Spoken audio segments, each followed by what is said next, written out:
Okay, so for this first video, we're going over hemorrhage management, debridement, cleansing of wounds.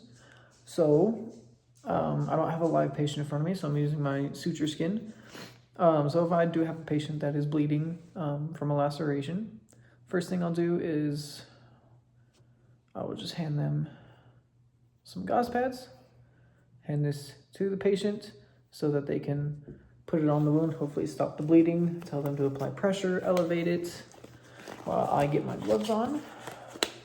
So there's one, and there's two. And then I can take over, so I'll take this from the patient, look at it, see if it's still bleeding. If it's still bleeding, grab a couple more things of gauze, two hands firmly over, pushing down on it, hopefully to stop the bleeding. If it doesn't stop, we can either A, remove some of the top gauze, put more gauze on top if it keeps seeping through. B, excuse me, sorry. I lost my train of thought. We can wound pack if necessary, or we can apply a tourniquet. So that is the hemorrhage management portion. For the cleaning and debridement, I'm just going to use this skin right here just because it already has a few things in it. So normally I would like to have some like saline solution, either with a spray or a syringe, something that can kind of get that surface stuff level. If I don't, then we go to plan B. And we can either use a non-adherent pad or, excuse me, or just a thing of sterile gauze. And what you're gonna do is you're gonna fold it up into the four corners like this. I'm gonna start outside the wound. So let me kind of lift it. There we go. And I'm just gonna brush everything out and away from the wound. And then if your patient allows you to, tell them that it's gonna be painful, but what you're gonna do is you're gonna separate the wound out a little bit. And you're just gonna dig in to that wound a little bit using that gauze. You can also grab tweezers or something like tweezers, and you can go in, get some of that out of there.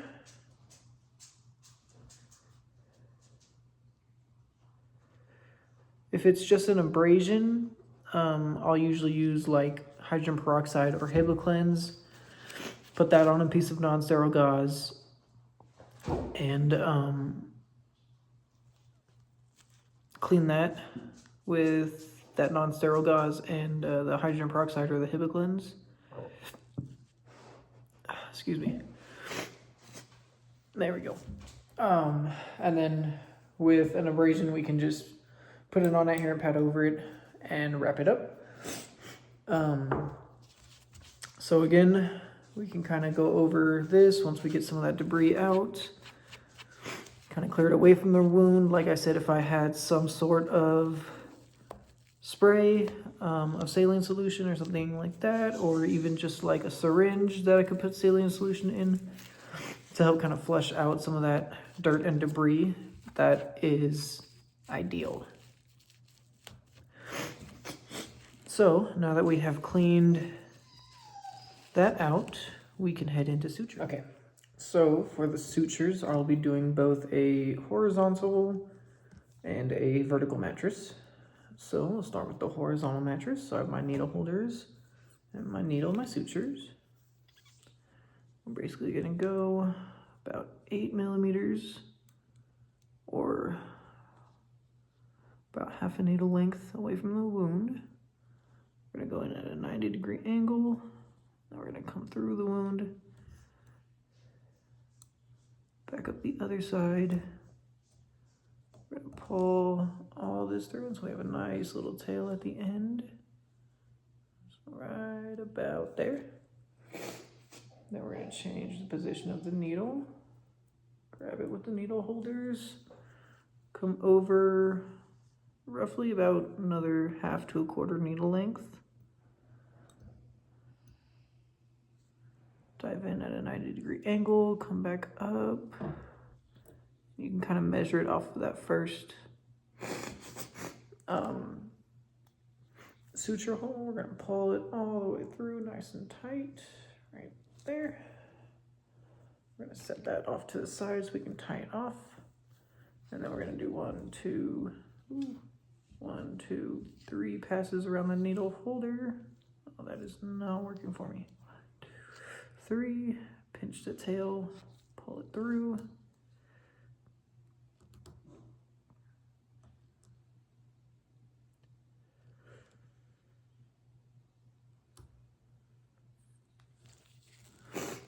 Pull it tight. Then we're gonna do 1 more pass just to close everything off. So 3 times back around the needle loop. Pinch the tail, pull it through. And then I'm gonna grab the tail, grab the other line of the sutures, pull that knot nice and tight. That way it keeps that wound nice and shut. Perfect. Grab my scissors, trim it down, make it look pretty, or somewhat pretty because I'm not good at this. And we have 1. So now we'll just do that for another 3 sutures to hopefully close off this whole wound. There we go.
And then as I'm going through, you wanna make sure you don't pull too much, because that's what I just did, is I made too small of a tail, so I just had to regroup and go back a little bit. You just wanna make sure that you have enough of a tail to where you can tie it off at the end.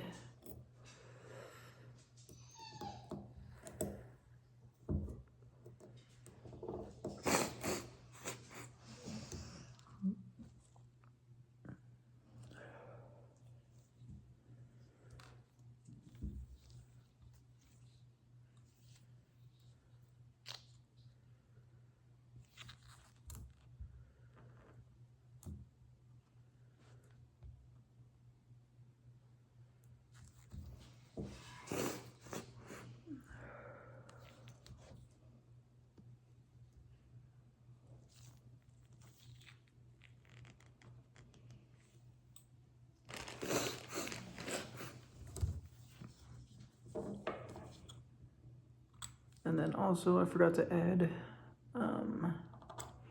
as you are going through, you just want to make sure that when you pull your sutures, when you're finishing off that second knot, that the edges of the wound are lined up so that one side isn't more raised up than the other, because that way it'll heal improperly or just not look good when it scars up.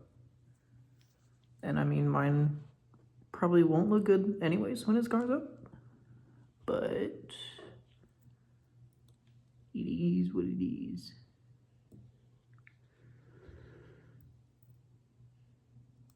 Because I don't do this every day, so I would send them to the hospital where they do it every day and they can make it look, excuse me, a lot more pretty than how I am making it look right now.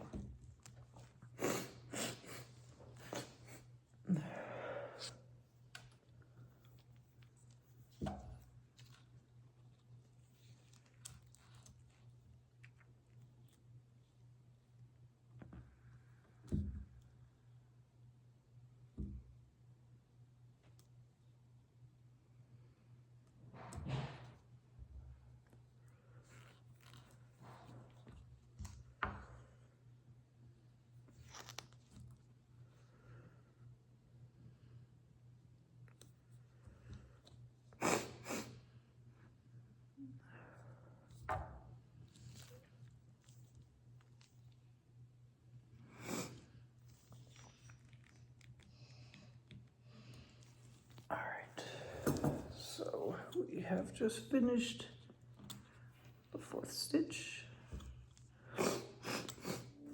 Okay, so here are the first 4 stitches, the horizontal mattress as it comes across. I would probably want to put maybe one more at the end there to close that off, and then probably one more there at the end to close it off. But those are the 4 for the horizontal mattress, and then next we will hop into the vertical mattress. Okay, now for the vertical mattress. All the tools are going to be the same: needle holders, your needle and sutures, and then scissors to trim off the endings once you tie them off. So, pinch the needle in theory. There we go. All right, and then this one is called the far, far, near, near technique. So we're gonna start out roughly double what we did in the horizontal mattress. And then we'll pinch it through, push the needle all the way to the end. And then we'll come up. Once we're in the wound, come up and through. Pull this all the way through.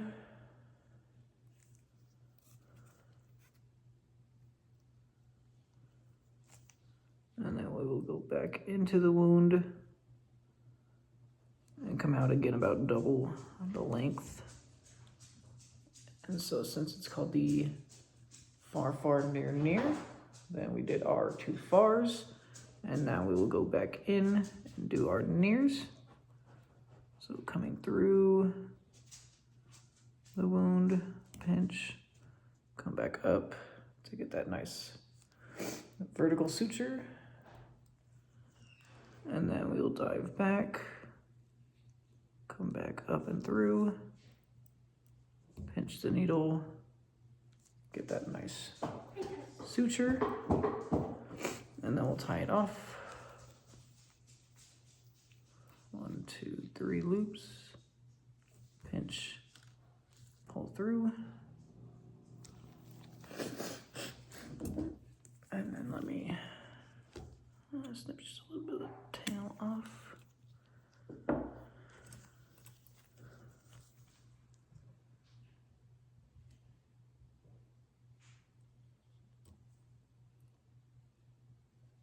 And then we'll pull it through, tie it off just like we did with the last ones.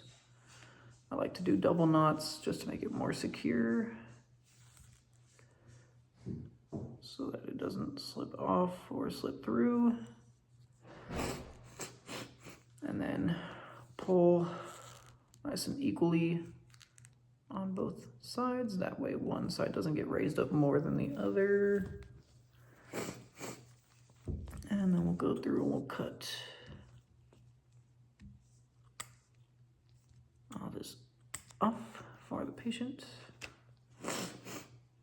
And then we'll go through 3 more here real quick.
Excuse me, sorry.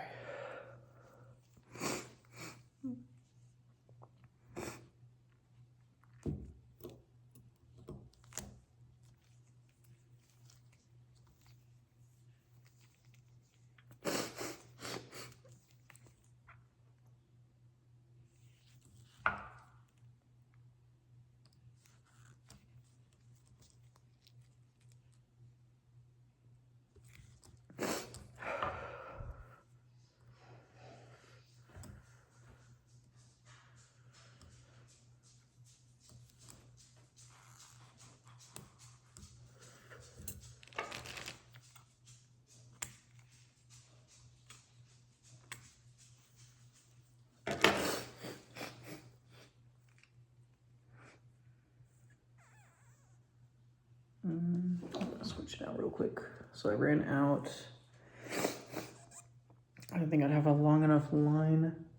So normally, yes, you would want to get a new fresh one, but I didn't want to waste all of mine just for one last suture. So we're just gonna grab one of the other ones that I was practicing with earlier and finish off with that one.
finishing up that last suture.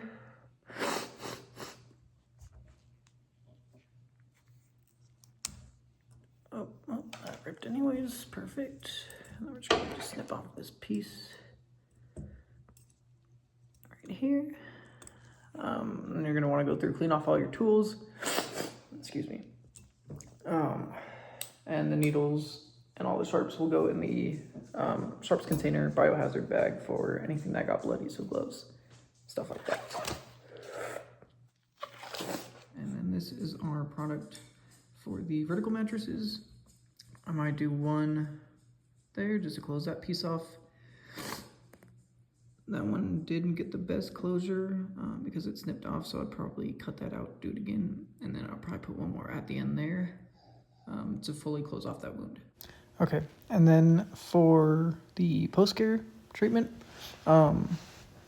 for abrasions, I would just put some triple antibiotic ointment on it, and then I would put a non-adherent pad over it, cover it, and then send them home. I would also give them a couple more things of triple antibiotic and non-adherent pads just in case I don't see them for the next couple days or so. I would instruct them if they were going to take a shower, which I would highly recommend, to wash it out in the shower with warm water and soap. Yes, it's going to hurt, but it's also going to get more of that dirt and debris out of the wound. And then when they get out of the shower, dry it off, put some of that triple antibiotic ointment on it, cover it with another non-adherent pad, and wrap it up, and then carry on with the rest of their day. I want to make sure I keep it covered, that way it's not exposed to any germs in their bed or on their sheets or anything like that. So I'd want to keep it covered up until it fully closes, that way no infection gets in. As far as the lacerations go, after they are fully stitched and the wound is closed, I still like to put some triple antibiotic, just a little tiny thin layer over it, that way it protects it against any germs and bacteria. Again, put a non-adherent pad over it, wrap it up, but then for this one, I would instruct them to keep it closed no matter where they are. So in the shower, I don't want the sutures to get wet, so I will give them a healthy amount of non-adherent pads that they can wrap on and keep it closed up until that wound fully heals. Then they can come back either to me or to another doctor, have the stitches removed once the wound fully closes, or if they are dissolvable stitches, just until they dissolve.